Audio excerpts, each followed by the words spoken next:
What happens if you make a mistake on your divorce forms? Hi, I'm Tim Blankenship with Divorce661.com.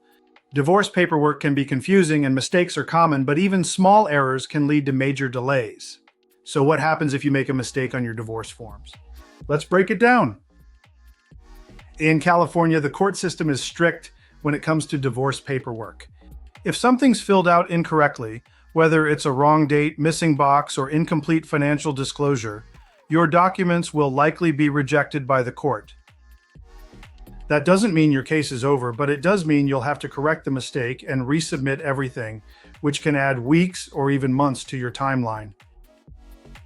We had a client who filed on their own and had their judgment rejected 3 times for small technical errors. They came to us, we cleaned up the forms, and their case was approved in just a few days. At Divorce 661, we specialize in getting it done right the first time. We double-check everything before filing, track court feedback, and quickly fix anything that might cause issues, so your case doesn't get stuck in limbo.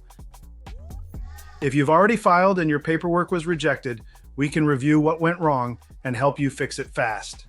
And if you haven't filed yet, even better, we'll make sure your forms are clean, correct, and court-ready. If you're worried about mistakes on your divorce paperwork or already hit a roadblock, visit Divorce661.com for a free consultation. We'll get you back on track quickly and professionally.